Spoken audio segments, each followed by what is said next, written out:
संपूर्ण भारतात राहुल गांधींच्या नेतृत्वात भारत जोडो यात्रा व भारत जोडो न्याय यात्रेची सुरुवात करण्यात आली आहे। या यात्रेचे आगमन येत्या 14 मार्चला नाशिक शहरात होणार असून नाशिक शहर काँग्रेस कमिटीकडून जोरदार तयारी सुरू आहे। त्याच अनुषंगाने सातपूर विभाग काँग्रेसकडून देखील राहुल गांधी यांच्या स्वागतासाठी जोरदार तयारी सुरू आहे।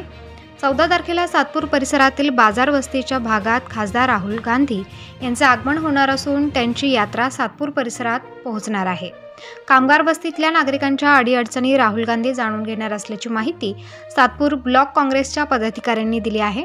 या भारत जोडो न्याय यात्रेचे सातपूर काँग्रेस कमिटीचे पदाधिकारी दीपक राव, शहर चिटणीस माया काळे, सातपूर महिला ब्लॉक अध्यक्ष कैलास कडलक, सातपूर ब्लॉक अध्यक्ष विजय तिवडे, सातपूर ब्लॉक उपाध्यक्ष सरचिटणीस अमोल सूर्यवंशी, चंद्रकांत निर्वाण, वैशाली थोरात, रमेश शेवाळे, डॉक्टर अमृत सोनवणे, श्याम गव्हाणे, इम्तियाज खान, सुमित अहिरे, जयश्री गवळी, योगेश खरात, ज्योती तायडे, शोभा भोये, संगीता वागचौरे, सोनाली तिवडे यांनी या न्याय यात्रेच्या नियोजनाप्रसंगी परिश्रम घेतले आहेत। या यात्रेचे स्वरूप कसे असणार, कशा पद्धतीने आयोजन असणार याबाबत सविस्तर माहिती सातपूर ब्लॉक काँग्रेस कमिटीच्या पदाधिकाऱ्यांनी दिली आहे। पाहूयात सविस्तर। प्रबंधभूमी महाराष्ट्रासाठी प्रकाश बागुल, सातपूर, नाशिक।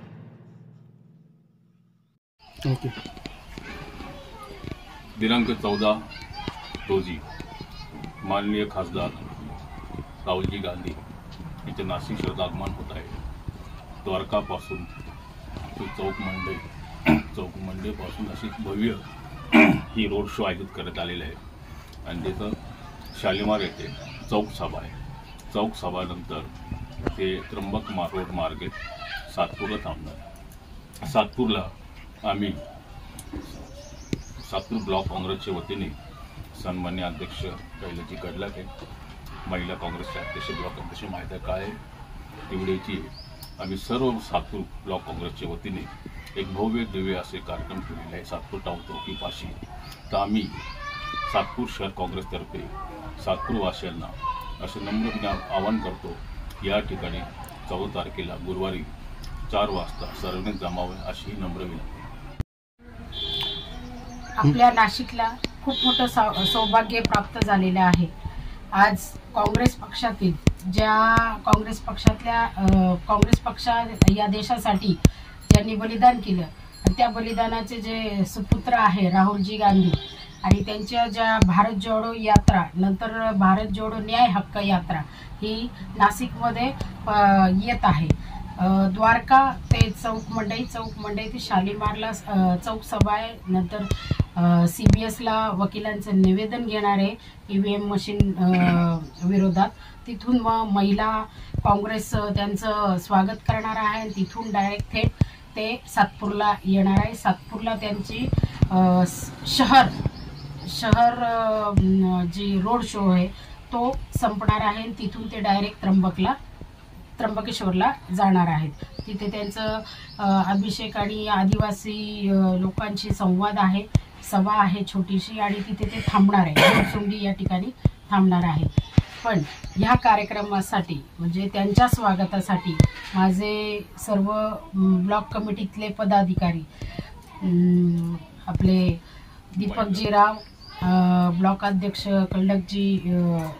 कैलास कडलकजी, आपले उपाध्यक्ष विजयजी तिवडे, खरात साहेब, निर्वाण काका असे संपूर्ण महिला पदाधिकारी आणि पुरुष पदाधिकारी मिळून मोठ्या जल्लोषात आम्ही त्यांचा स्वागत समारंभ पार पाडणार आहोत।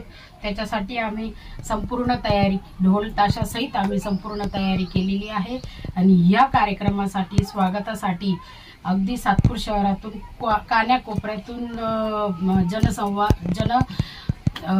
जनता ही आम्हाला प्रतिसाद देत आहे आणि देणार आणि राहुल गांधींचं खूप मोठ्या जल्लोषात आम्ही हा स्वागताचा कार्यक्रम पार पाडणार आहोत आणि यासाठी आम्ही सर्व जनतेला आव्हान केलं आहे आणि जनता आम्हाला 100% प्रतिसाद देत आहे त्यांच्या स्वागतासाठी। बस एवढं सांग। भारताचे आमच्या नेते खासदार श्री राहुलजी गांधी यांचं नाशिक नगरीमध्ये आगमन होत आहे। त्या आगमनानिमित्त विविध ठिकाणी असा जल्लोषात त्यांचं स्वागत करण्यात येणार आहे। त्याच्यामध्ये शेतकरी बांधव असो, कामगार बांधव असो किंवा सामान्य नागरिक असो, घरगुती कामगार असो, यांच्या हक्कासाठी ते न्याय भारत जोडो न्याय यात्रा अशी त्यांची ती संकल्पना असून ते प्रत्येक घटकाला त्यांना सामावून घ्यायचं. त्या घटकाला सामावून घेताना त्यांना त्या घटकांचं म्हणणं मनोगत ऐकून घ्यायचंय. याच्यासाठी नागरिकांनी, प्रत्येकाच्या नागरिकांचं म्हणणं ऐकून घेण्यासाठी ते स्वतः रस्त्यावर रोड शो करणार आहेत. तर त्यासाठी आपण सगळ्या नागरिकांनी स्वतःचं मनोगत व्यक्त करण्यासाठी राहुल गांधीला तुमची भेट होऊ शकते, ही कोणाला बी कोणाची भेट होऊ शकते आणि राहुल गांधी त्यांना भेटू शकता. त्याच्यामुळे प्रत्येक नागरिकांनी आपल्या स्वतःच्या हक्कासाठी आपण सातपूर छत्रपती शिवाजी महाराज कमानीजवळ आपण भाजी मंडईजवळ जिथं कार्यक्रम ठेवला, आयोजित केला आहे, तिथं सगळ्या नागरिकांनी सातपूर व शहराच्या आजूबाजूच्या जेवढे नागरिक असेल त्यांनी आम्हाला सहकार्य करावं. जसं जसं हजारोच्या लोकसंख्येने राहुल गांधींचं स्वागत करावं ही विनंती करतो. धन्यवाद. भारताचे लोकप्रिय खासदार श्री राहुलजी गांधी यांचं भारत जोडो यात्रा नाशिक शहरामध्ये उपलब्ध होत असताना द्वारका सर्कल ते सातपूर या ठिकाणी जी भारत जोडो यात्रा आहे ती पायी जाणारी यात्रा आहे. या सर्व काँग्रेस कमिटीमध्ये एक उत्साहाचं प्रदेशच्या ठिकाणी व ब्लॉक अध्यक्षामध्ये एक उत्साहाचं वातावरण तयार झालेलं आहे. आणि आम्हाला प्रतिसाद देताना महाविकास आघाडीचे काही घटक पक्ष तसेच राष्ट्रवादी शरदचंद्रजी पवार, उद्धव बाळासाहेब ठाकरे, शिवसेना, तसेच कम्युनिस्ट पक्ष व शेतकरी कामगार पक्ष इतर सर्व पक्ष आम्हाला सोबत भारत जोडो यात्रेमध्ये सहभागी होत असताना, तसेच राहुलजी गांधी हे पायी चालत असताना गोरगरिबांची, आदिवासी, दलित व बाकी ओबीसी ओपन समाजाची दखल घेत असताना जो युवा वर्ग आहे, जो अक्षर सुशिक्षित असून तो बेरोजगारीचा प्रश्न मांडण्यासाठी आणि जो युवकांचं सगळं जाणणारा हा एक नेता आहे. आज तो खऱ्या अर्थाने दिल्ली ते गल्लीत असा त्याचा प्रवास आहे. त्या प्रवासामध्ये त्याला कळतंय खरंच खालच्या पातळीला कसं असतं आणि वरच्या पातळीला असा हा नेता, आमचा गोरगरिबांचा नेता, ज्यांच्यापासून आज आम्हाला एक चांगली ऊर्जा निर्माण झालेली आहे. या नाशिक शहराला असं चैतन्य वातावरण तयार करण्याची जी काँग्रेसची जी भरारी आहे ती उंच येणाऱ्या लोकसभेमध्ये चांगला प्रतिसाद मिळेल.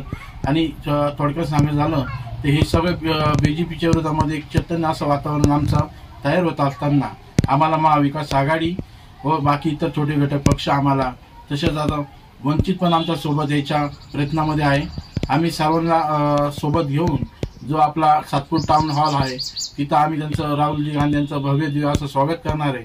मी सर्व पिंपळगाव ग्रामस्थ व सातपूर शहर, नाशिक या सर्वांना एक आवाहन करतो की सगळ्यांनी जास्तीत जास्त संख्येने 14 दिनांक गुरुवार या ठिकाणी 4 वाजेला सातपूर येथे टाउन हॉल येथे सर्वांनी उपस्थित राहावे.